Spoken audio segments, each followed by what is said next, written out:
Ladies and gentlemen, dear colleagues, good morning. We are honored to have with us Professor John Searle in our International Conference on Intercultural Pragmatics in Madrid. Although Professor Searle needs no introduction, as he is possibly one of the most famous and influential linguists and philosophers worldwide, I would briefly like to mention some of his numerous merits and publications. He is Willis and Marion Slasser Professor of Philosophy at University of California, Berkeley. He studied at the University of Wisconsin and at Oxford University, where he obtained his Doctor of Philosophy degree in 1959. He has been professor at the University of California, Berkeley, since 1959, precisely.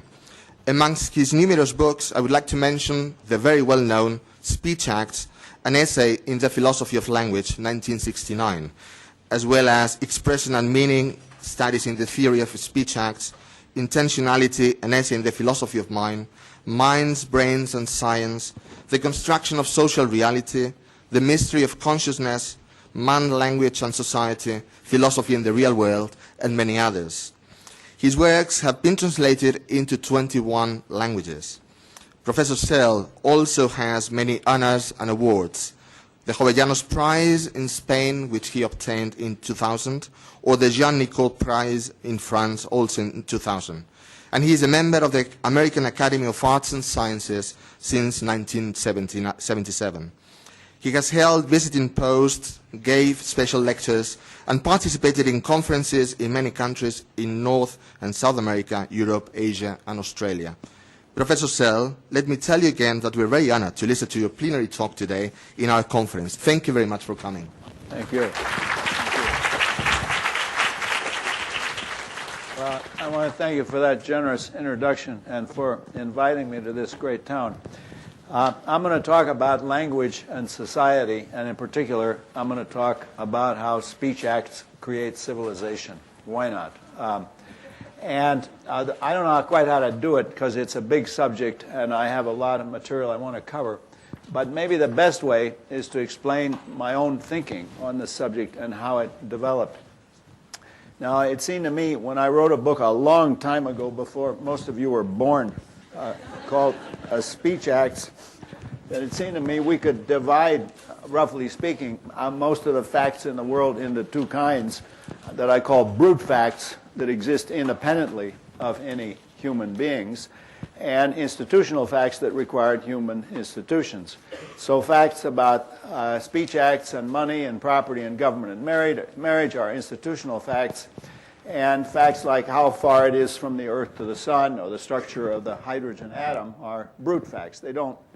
Brute facts don't care about us, but institutional facts are relative to us. It's relative to our attitudes that something is a country or a piece of private property or money. And it seemed to me there was a simple explanation of institutional facts. And I wanted to extend the analysis of speech acts to society generally. And it seemed to me to do that, you really need only a very few simple notions. First of all, you need the notion of human cooperation, what I call collective intentionality. And then human beings have this remarkable capacity, and that is that they can impose functions on objects and on other people. And indeed, many animals have that, but humans have it in an extraordinary degree. So quite at random, my pockets are full of objects that perform various functions. And you're all familiar with these functions. I won't go through the entire contents of my pocket. I might find something embarrassing.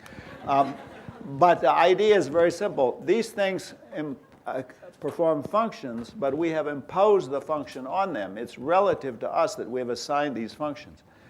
And lots of animals can do that. Birds build nests, and primates use sticks to dig with. But now here comes a remarkable thing that humans do that I don't know of any other animal that can do it. And that is, and this is the first fundamental notion I want to introduce, and that's the idea of a function that can only be performed because we have assigned a certain status to the object or the person. And it's in virtue of the collective acceptance of that status that the person or the object can perform the function. So what's what we've done? We started off with the notion of collective intentionality. I'll just abbreviate that. Collective intentionality. And then we had the assignment of function. And now I want to introduce the third key notion in the structure of human civilization, and that is the notion of a status function. And a status function is one which can only be performed in virtue of the fact that there is a collective recognition. Collective intentionality recognizes the assignment of the function, and because of that collective recognition, and only because of that, the object can perform the function.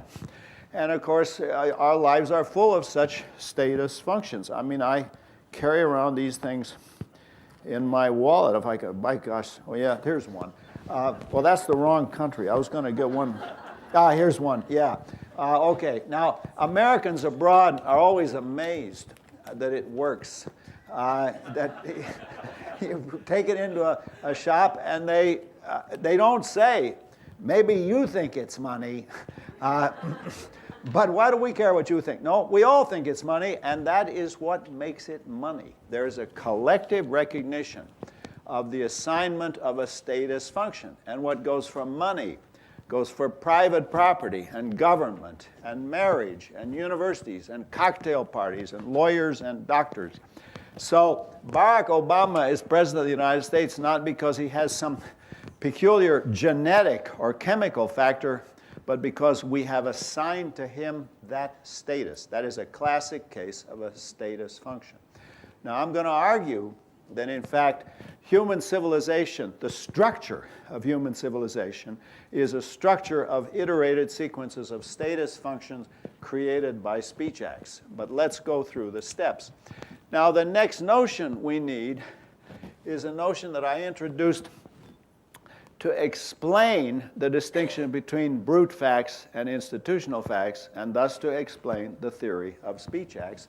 And that was the notion of a constitutive rule. And constitutive rules are distinct from regulative rules. Regulative rules regulate antecedently existing forms of behavior. So the rule of drive on the right-hand side of the road, that regulates driving. That's what we do in Spain and the United States, but not what they do in England or Australia. But constitutive rules don't just regulate, but they constitute the very activity that they regulate. So you're only playing baseball or engaging in an election or speaking English if you conform to at least a sufficient number of the constitutive rules of the activity. The philosopher's favorite example is always chess. And the point about chess is the rules don't just regulate. It was not the case that a lot of people were pushing bits of wood around on a board and some genius said, we need to get rules so your bishop doesn't bang into my knight. No, that's not how it works. These are rules that don't just regulate the activity, but they constitute the activity, and they have a certain structure. The structure is X counts as Y. So such and such a move counts as a legal knight move, and that's usually in context C. So such and such a position on the board counts as you being in check, and such a type of check counts as checkmate. And such an utterance counts as a promise in English. And such a type of piece of paper counts as money in the European Union. X counts as Y seem to me the key device by which we construct the apparatus of status functions through the application of collective intentionality. Now, that seemed to me a very powerful tool. And basically, what I argued in a book I published near the end of the last century, a book called The Construction of Social Reality, is that human society, this distinctive feature of human social institutions, are that they are created by repeated applications of this structure. And you might think, well, it's kind of weak, just X counts as Y. How can you do very much with that? But it has two formal properties which any linguist will recognize. has very powerful properties. One is it iterates upward indefinitely. It is a recursive rule in the sense that the output of the application of the rule can be the input to the next application of the rule. So think about it. I mean, you're all very sophisticated in linguistics, so this will be completely familiar to you. I make these noises through my mouth. They count as sentences of English. Uttering certain sentences of English counts as performing a certain type of speech act. Performing that type of speech act in that context counts as making a promise. Making that kind of promise in that context counts as making a valid legal contract. Now notice what happens in these cases. You have X1 counts as Y1, but Y1 equals X2, and that counts as Y2, and of course you iterate upward indefinitely. There's no limit. So I've got to the point where the utterance counts as making a promise. That kind of promise is a contract, but now it can spread out. So making that kind of contract in the state of California counts as getting married, legally married. And of course, in California, if you get legally married, all hell breaks loose from an institutional point of view. You're entitled to spousal benefits. You get pension rights. You get, males now get pregnancy leave. I don't know why, but I mean, all kinds of things open up once you apply this rule.